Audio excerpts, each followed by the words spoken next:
လူတိုင်းမျောလင်းတောင်းတနေကြတဲ့ပန်းရောင်ရင်ခုန်တန်တွေနဲ့ပြည့်နှက်နေတဲ့အိမ်ထောင်စုအစ်စ်လေးတစ်ခုဒါပေမဲ့အဲ့ဒီအိမ်တစ်ထဲမှာအရန်ကိုချောမောခန့်ညားလုံးနဲ့မောင်လေးလေးယောက်ရှိနေမယ်ဆိုရင်ရောဒီနေ့မှာတော့ပရိသတ်တွေအတွက်ရင်ခုန်စိတ်လှုပ်ရှားစရာကောင်းလာတဲ့အမေတူဖေကွဲမောင်နှမတွေကြားကအချစ်ဆက်လန်းလေးတစ်ပုဒ်ကိုတင်ဆက်ပေးသွားမှာဖြစ်ပါတယ်မိသားစုအစ်စ်လေးရဲ့မှာအစဉ်ပြေအောင်စူးစမ်းရင်းနဲ့မှရုတ်တရက်ရင်ခုန်တန်တွေစူညံသွားစေမယ်မမကြီးအီရိုနဲ့သူ့ရဲ့ဆွဲဆောင်မှုရှိတဲ့မောင်လေးလေးယောက်တို့ရဲ့ဇလန်းလေးကိုအခုပဲအတူတူခန်းစားကြည့်လိုက်ရအောင်နော်အီရိုနာရီဒါဟာအိမ်တစ်ကိုချင်းကပ်လာရင်စိတ်ကိုပြင်ဆင်ထားလိုက်ပါတယ်သူ့မိကတော့ဒါဟာသူတို့ရဲ့အိမ်တစ်ပဲလို့ပြောခဲ့ပါတယ်အိမ်ကြီးရဲ့ကြီးမားလာတဲ့အရွယ်စားကိုကြည့်ပြီးအီရိုရဲ့မျက်လုံးတွေဟာတောက်ပသွားခဲ့ပါတယ်သူတို့ကိုကိုယ်တိုင်လာမကြုံနိုင်ခဲ့တဲ့အတွက်တောင်းပန်ရင်သူ့ရဲ့ပထွေးဖြစ်သူကခီးဦးကြိုပြူဖို့ထွက်လာခဲ့ပါတယ်သူဟာအလုံးမအားလို့မလာနိုင်ခဲ့တာဖြစ်ပါတယ်အီရိုဟာဒီလူကြီးကိုအဖေလို့ခေါ်ဖို့စူးစမ်းခဲ့ပါတယ်သူမခက်ခက်ခဲခဲနဲ့အဲ့ဒီစကားလုံးကိုပြောထွက်အောင်စူးစမ်းနေစင်မှာမိဘနှစ်ပါးကကြည်နူးနေကြပြီးနောက်ဆုံးမှာတော့သူမခေါ်နိုင်ခဲ့တဲ့အတွက်သူတို့နှစ်ယောက်စလုံးကသူမအပေါ်အရန်ကိုကျေးဇူးတင်သွားခဲ့ကြပါတယ်အီရိုဟာတာမန်မီသားစုလို့ခေါ်တဲ့အရာမျိုးကိုမျှော်လင့်ဆောင်စားနေခဲ့တာအရန်ကိုကြားခဲ့ပါပြီးငယ်ငယ်ကလေးကအဖေမရှိတဲ့အချက်ကသူမအပေါ်အရေးမီတစ်ခုလိုလွှမ်းမိုးခဲ့ပါတယ်။ကျောင်းဆင်းချိန်မှာသူငယ်ချင်းတွေနဲ့ရှောက်လည်မဲ့အစားသူမဟာအမေဖြစ်သူအလုပ်လုပ်နေချိန်မှာအိမ်ကိုချက်ချင်းပြန်ပြီး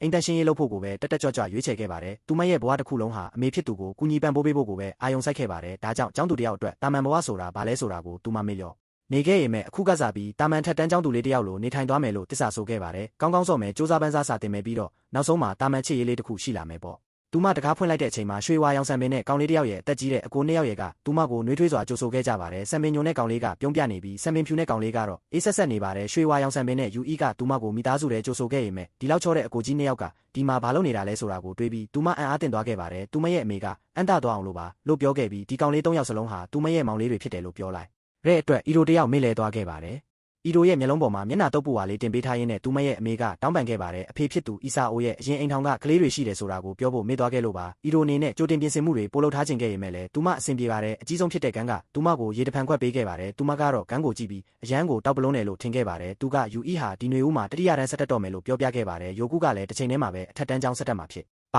ါတယ်အီရိုကတခြားတစ်ယောက်ကိုမြင်လိုက်ရတယ်လို့ခန်းစားရလို့မေးတဲ့အခါသူမရဲ့မောင်လေးတွေကအေးဆက်ဆက်အကြည့်တွေနဲ့ကြည့်ခဲ့ကြပါတယ်ပြီးတော့သူတို့အချင်းချင်းချက်ချင်းစကားတွေပြောလိုက်ကြပါတယ်အဖေဖြစ်သူအီဆာအိုကတတိယမြောက်မောင်လေးဟာရှူဖြစ်ပြီးသူကအရန်ရှက်တက်လုံးလို့သူတို့တောင်မမြင်ရတာတလားလောက်ရှိပြီလို့ပြောပြခဲ့ပါတယ်ဒါကြောင့်သူဟာအိမ်တွင်းအောင်နေသူတစ်ယောက်ဖြစ်နေပါတယ်မူလကတော့အီရိုဟာသူမရဲ့ဘဝကိုမိသားစု၃ယောက်တည်းနဲ့ပဲဖျက်ဆီးရမယ်လို့ထင်ထားခဲ့ပေမဲ့အခုတော့မောင်လေး၄ယောက်တောင်ရသွားခဲ့ပါပြီအသက်16နှစ်အရွယ်မှာသူမကသူတို့ကိုကူညီဆောင်ရှောက်ဖို့အကောင်းဆုံးစူးစမ်းသွားမယ်လို့ပြောခဲ့ပါတယ်ကန်းကတော့တခြားဘက်ကိုလှည့်ပြီးရှာတက်တန်ပြူကသူတို့ဟာအသက်အတူတူပဲဖြစ်တယ်လို့သူ့ဘာသာရေးရွခဲ့ပါတယ်မိဘတွေကလည်းသူတို့နှစ်ယောက်စလုံးဟာအထက်တန်းကျောင်းဒုတိယနှစ်တက်ကြမှာဖြစ်ပြီးမွေးနေ့ကလည်းတရက်ပဲကွာတယ်လို့ထပ်ပြောခဲ့ပါတယ်တစ်ဖက်မှာလည်းအီရိုကရှာတက်တန်ကြအောင်စိတ်လှုပ်ရှားနေခဲ့ပါတယ်အဲ့ဒီညနေမှာဂန်းဟာတကားကိုခက်ပြင်းပြင်းပုတ်ပြီးအီရိုကိုရော့ဒါနစ်ခန်လို့ပြောခဲ့ပါတယ်သူမကတော့ဒီလူဘာဖြစ်နေတာလဲဆိုတာကိုနားမလည်နိုင်ပဲအခြေအနေတွေဟာအမြဲတမ်းဒီလိုပဲတင်းမာနေတော့မှလားလို့တွေးပူနေခဲ့ပါတယ်သူမရဲ့သူငယ်ချင်းမဲကူကအိမ်တစ်မှာဘလို့စင်ပြေလဲလို့မေးခဲ့ပါတယ်အီရိုကတော့လွှမ်းရင်လာလဲဖို့ပြောခဲ့ပါတယ်သူမရဲ့သူငယ်ချင်းကောင်းကသူတို့အတူရှိခဲ့တဲ့နောက်ဆုံးရက်တွေမှာနှုတ်ဆက်စကားပြောခဲ့ကြပါတယ်အီရိုကတော့တောက်ပတဲ့အနာဂတ်ကစောင့်ကြိုနေတဲ့အတွက်အရာအလုံးအဆင်ပြေသွားမှာပါလို့ပြောခဲ့ပါတယ်မျက်ရည်တွေဝဲလျက်နဲ့ပဲဒီနေ့ဟာကံမကောင်းတဲ့နေ့တစ်နေ့ဖြစ်နိုင်တယ်လို့တွေးပြီးမနှက်ဖြန်ကြရင်တော့သူမနဲ့မောင်လေးတွေဟာဒီနေ့ထပ်ပိုပြီးအဆင်ပြေသွားမှာပါလို့ယုံကြည်နေခဲ့ပါတယ်ဒါပေမဲ့အဲ့ဒီညမှာတော့ကြာ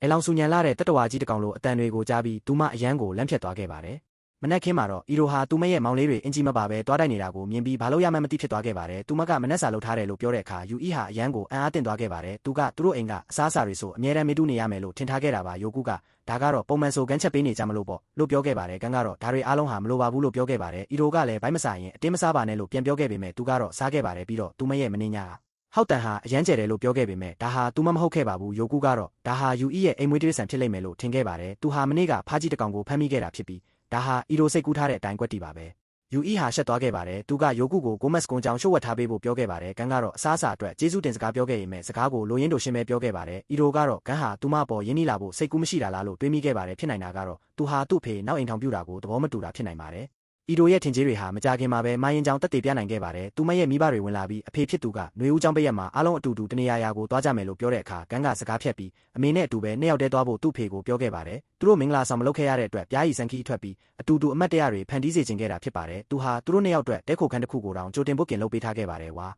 တကယ်ကိုတားကောင်းတယောက်ပါပဲမိဘတွေခီးထွက်သွားတာကိုကြည့်ပြီးအီရိုကအဖေနောက်အိမ်ထောင်ပြတာဟာပြဿနာမဟုတ်ဘူးဆိုတာကိုအခုမှနားလည်သွားခဲ့ပါတယ်ဒါကြောင့်ဂန်းကသူမကိုပဲမကြိုက်တာဖြစ်နိုင်ပါတယ်သူမဟာသူ့စီကနေအမတ်ကြီးတယောက်အနေနဲ့လက်ခံလာအောင်လုံလောက်တဲ့အမတ်တွေမရသေးတာလည်းဖြစ်နိုင်ပါတယ်ဂန်းကဒီနေ့ဘာလို့ဆရာရှိလဲလို့မေးတဲ့အခါသူမမအစီအစဉ်ရှိခဲ့ပါတယ်သူမဟာဂျပန်အိယာမွေးရာတွေအားလုံးကိုတက်ရှင်းရေးလုပ်တာနဲ့စတင်ခဲ့ပါတယ်ယိုကူကသူမကိုနားနေဖို့ပြောခဲ့ရင်မဲ့သူမကတော့မြင်ပြီးတက်ရှင်းရေးလုပ်ဆရာတွေအများကြီးရှိသေးတယ်လို့ပြောခဲ့ပါတယ်ဘာပဲဖြစ်ဖြစ်သူမဟာအမကြီးမဟုတ်လားအင်ကြီးဟာပြောင်းလဲတောက်ပတ်နေတဲ့အတွက်ယိုကူကသူမကိုကမ္ဘာအဆင့်မြင့်ဆုံးတက်ရှင်းရေးစက်ရုပ်ကြီးလို့တောင်ခေါ်လို့နီးပါးဖြစ်သွားခဲ့ပါတယ်ယိုကူကသူမအလုပ်တွေအလွန်ကြုံမလုံးမိအောင်ဂန်းကိုပြောပေးဖို့တောင်းဆိုခဲ့ပါတယ်ဒါပေမဲ့ဂန်းကတော့သူမလုပ်ချင်တာကိုပဲလုပ်ခွင့်ပေးထားလိုက်ဖို့တွေးခဲ့ပါတယ် ဒါပေမဲ့ယိုကူကသူမဟာသူတို့ရဲ့အတွင်းခံတွေကိုပါရှော့ဖွက်ပေးနေတယ်လို့ပြောလိုက်တဲ့အချိန်ထိပါပဲသူဟာသူမနဲ့အတူသူတို့အခန်းထဲကိုဘယ်တော့မှချိန်မနေရဘူးဆိုတဲ့လုံးဝလိုက်နိုင်ရမယ့်စီကံတစ်ခုကိုတတ်မှတ်ဖို့အပြင်ကိုထွက်လာခဲ့ပါတယ်သူကသူ့ရဲ့အတွင်းခံကိုဆွဲယူပြီးသူမကိုတာမန်တိုင်းပဲနေပေးဖို့တောင်းဆိုခဲ့ပါတယ်သူမကဒီလိုလုံးမျိုးတွေကိုလုပ်နေကြဖြစ်တယ်လို့ပြောဖို့စ조사ခဲ့ရင်မဲ့သူကသူမကိုလူမိုက်လို့ခေါ်ခဲ့ပါတယ်သူတို့မတောင်းဆိုပဲဒါတွေအားလုံးကိုလုပ်ပေးနေတာဟာသူတို့ကိုပျော်ရှင်စေမှာမဟုတ်ပါဘူးသူမရဲ့စိတ်ချနေလဲညှို့ငယ်သွားခဲ့ပါတယ်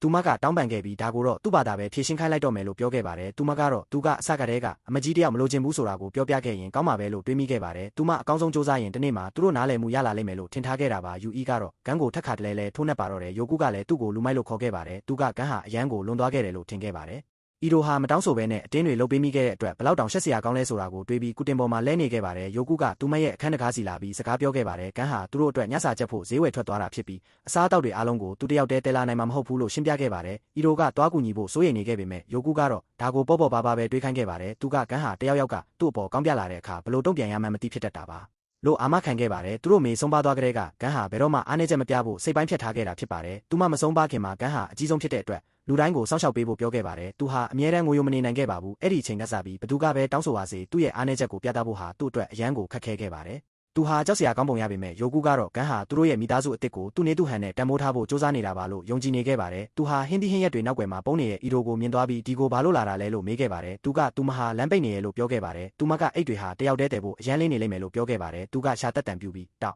်အရသာရှိတာတစ်ခုခုချက်ကျွေးပြီးအန်တသွားအောင်လုံးမလို့ဟာကိုလို့ရေရွတ်ခဲ့ပါတယ်သူမမယုံနိုင်အောင်ဖြစ်သွားခဲ့ပါတယ်သူဟာဒီမနက်မှလည်းအရာအလုံးကိုဖြည့်ရှင်းဖို့အစင်သင့်ဖြစ်နေခဲ့တာမလို့သူမကိုစတင်စုပူပါတော့တယ်ပြီးတော့အထိမ့်မှတ်အနေနဲ့သူမကိုတနေရာကိုခေါ်သွားခြင်းခဲ့ရင်မဲ့သူမကတော့အိမ်တိန်လုံးပတ်ပြီးအိမ်လုံးတွေပဲလုပ်နေခဲ့တာပါသူမကိုစောစောကလေးကအပြင်သွားဖို့ဖိတ်ခေါ်ဖို့စ조사နေခဲ့တာကိုသူမအခုမှပဲသဘောပေါက်သွားခဲ့ပါတယ်သူမဟာသူတို့ရဲ့အချစ်ကိုရဖို့အရန်စ조사နေတာထင်ရှားလို့နေပေမဲ့သူတို့ဟာသူမကိုအိမ်လုံးတွေအားလုံးလုပ်ခိုင်းဖို့အတွက်မိသားစုဖြစ်လာကြတာမဟုတ်ဘူးလို့ပြောခဲ့ပါတယ်သူမဟာနားလည်သွားခဲ့ပြီးသူမဟာတကိုကောင်းဆန်ခဲ့ပြီးငါ့ကိုသူတို့သဘောကျစေခြင်းနဲ့ဆိုတဲ့အတွေ့အကြုံပဲရှိခဲ့တဲ့အတွက်နောက်ပို့ပြီးတတိထားပါမယ်လို့ပြောခဲ့ပါတယ်ဂန်းကသူ့နေသူဟန်နဲ့ကျင်နာမှုပြသခဲ့တာကိုသူမတတိမထားမိခဲ့ပါဘူးဂန်းဟာစကားတွေထစ်ငေါ်ဖြစ်လာပြီးအီရိုကိုစ조사ဖတ်ထုတ်အတူတူလုံးမလားလို့မေးခဲ့ပါတယ်သူဟာသူမကိုမမလို့ခေါ်ဖို့တကယ်ကိုခက်ခဲနေခဲ့ပြီးသူမရဲ့နာမည်ကိုပဲအစိမ့်တက်ခေါ်လိုက်ပါတယ်အခုတော့သူမရဲ့မျက်လုံးထဲမှာသူဟာတကယ်ကိုတောက်ပနေခဲ့ပါပြီသူမကိုမမလို့ခေါ်လို့နီးပါးဖြစ်သွားခဲ့တာကိုတွေးပြီးသူမရဲ့မျက်နှာဟာအရန်ကိုနီးရဲသွားခဲ့ပါတယ်သူတို့နှစ်ယောက်ဟာမိသားစုဝင်တွေအဖြစ်တဖြည်းဖြည်းနဲ့ပိုပြီးရင်းနှီးလာကြဖို့သူမမျှော်လင့်နေခဲ့ပါတယ်နောက်ဆုံးမှာတော့စ조사ဖတ်ထုတ်တွေဟာတူးသွားခဲ့ပါတယ်သူတို့နှစ်ယောက်ဟာအတူတူလိုက်ခဲ့ကြပေမဲ့ဂန်းကအီရိုကိုချက်ပြုတ်တဲ့အလုပ်ကိုသူ့စီပဲလွှဲထားဖို့ပြောခဲ့ပါတယ်ယိုကူကဂန်းကိုမီးနဲ့တယောက်တည်းမထားခဲ့နဲ့လို့အော်ခဲ့ပါတယ်ဂန်းကတော့မျက်မှောင်ကျုပ်ပြီး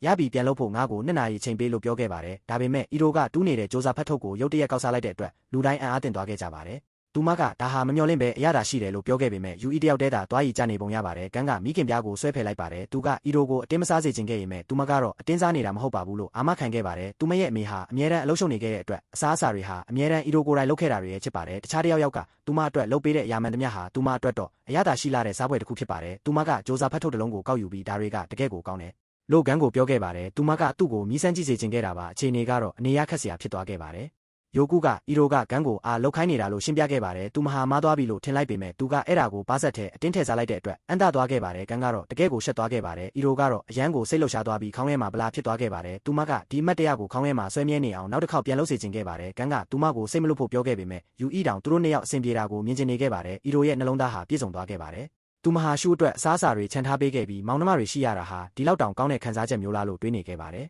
ယ်အစားအစာတွေအားလုံးကုန်သွားတာကိုတွေ့ပြီးနောက်သူမကရှူးကိုအထူးတလဲစားချင်တာရှိရင်အာမနာပဲပြောဖို့ပြောခဲ့ပါတယ်အဲ့ဒီအချိန်မှာသူကတော့ကွန်ပျူတာမှာစာရိုက်ဖို့ပဲအာရုံစိုက်နေခဲ့ပါတယ်ဂန်းကအီရိုကိုသူ့ဘာသာပဲထားလိုက်ဖို့ပြောခဲ့ပါတယ်သူကရှူးရဲ့တကားမှာမဝင်ရလို့ရေးထားတဲ့ဆိုင်းဘုတ်ကိုတတိပြုမိခဲ့ပါတယ်ရှူးအတွက်သူ့ကိုယ်ပိုင်နဲ့မြေလေးရှိစေတာကလည်းမိသားစုဝင်တယောက်ဖြစ်ခြင်းရဲ့အစိတ်အပိုင်းတစ်ခုဖြစ်ပါတယ်ပြီးတော့ဂန်းကအီရိုကိုမနှက်ဖြန်ကြောင်းတက်ရမယ်လို့တတိပေးတဲ့အခါသူမမားသွားပြီဆိုတာကိုသိလိုက်ရပါတယ်သူတို့ဟာသူမရဲ့ကျောင်းဝတ်စုံအစ်စ်ကိုအတူတူသွားဝယ်ကြမှာဖြစ်ပါတယ်ပြီးတော့သူကသူမကိုမောဟိုက်သွားတဲ့အထိခုန်ခိုင်းပြီးဝတ်စုံကိုစမ်းတက်ခိုင်းခဲ့ပါတယ်သူမဟာမိနစ်ကလေးကမှ1 မီလီမီတာပဲအရက်ရှိလာတာဖြစ်ပါတယ်ဒါကြောင့်ဒီဝတ်စုံကနောက်နှစ်အထိဝတ်လို့ရလိမ့်မယ်လို့သူတွက်ဆက်ခဲ့ပါတယ်သူမကအဝတ်လဲခန်းထဲကိုပြန်ဝင်ဖို့ပြင်တဲ့အခါသူကတပ်ပုံရယူလိုက်ပါတယ်သူကမိဘတွေကိုလည်းပြချင်ခဲ့လို့အိမ်ကိုအတူတူပြန်လာရင်းနဲ့သူမဟာဂန်းရဲ့စကားကြမ်းတွေကိုတွေးမိပေမဲ့သူဟာသူမထက်အများကြီးပိုပြီးရင်းချက်ပုံရတာကိုလည်းသတိပြုမိခဲ့ပါတယ်သူ့ရဲ့သူငယ်ချင်းတွေကလမ်းခေါ်ကြပြီးသူတို့ကဂန်းမှာရေးစားရနေပြီလို့ထင်ပြီးဘာလို့ရမှန်းမသိဖြစ်နေကြတဲ့အခါဂန်းကဒါဟာသူ့ရင်ကပြောပြဘူးတဲ့အမကြီးဖြစ်တယ်လို့ရှင်းပြခဲ့ပါတယ်သူမကတရက်တည်းပဲအသက်ကြီးတာဖြစ်ပေမဲ့လည်းကိုဂုံယူမိခဲ့ပါတယ်ဂန်းကရုတ်တရက်သူမကိုကာကွယ်ရဲ့အနေနဲ့ဆွဲဖက်လိုက်ပြီးသူတို့ကိုကြည့်ရတာနဲ့မတူပေမဲ့သူမဟာသူ့ရ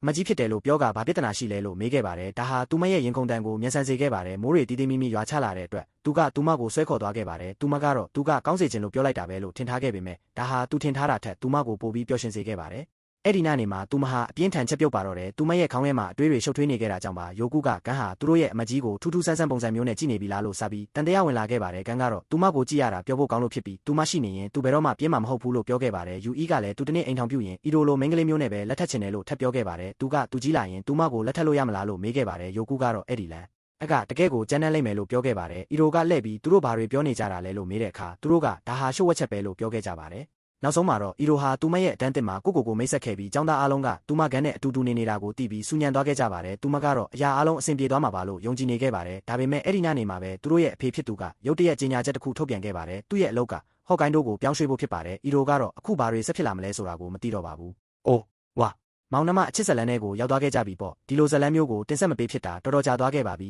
အားလုံးပဲဒီဗီဒီယိုလေးကိုမှတ်မိကြအောင်မလားမောင်လေးတွေအားလုံးကမမကြီးကိုဝိုင်းပြီးနမ်းကြတဲ့အထိတော့ယူစရာမကောင်းတော့ဘူးလို့မျှော်လင့်မိပါတယ်အကိုကြီးနှစ်ယောက်ပဲဖြစ်နိုင်ပါတယ်ဘာပဲဖြစ်ဒီဗီဒီယိုလေးကိုအစင်တစိုက်အားပေးခြင်းရင်တော့ like နဲ့ subscribe လုပ်ထားပြီးကျွန်တော်ကိုဆက်လုပ်စေချင်လားဆိုတာပြောပြခဲ့ဦးနော်အခုလောလောဆယ်တော့နောက်ထပ်ဗီဒီယိုလေးကိုဆက်ကြည့်လိုက်ကြရအောင်ကျွန်တော်ကွန်ဖီတီပါနောက်ဗီဒီယိုတွေမှာပြန်တွေ့ကြမယ်နော်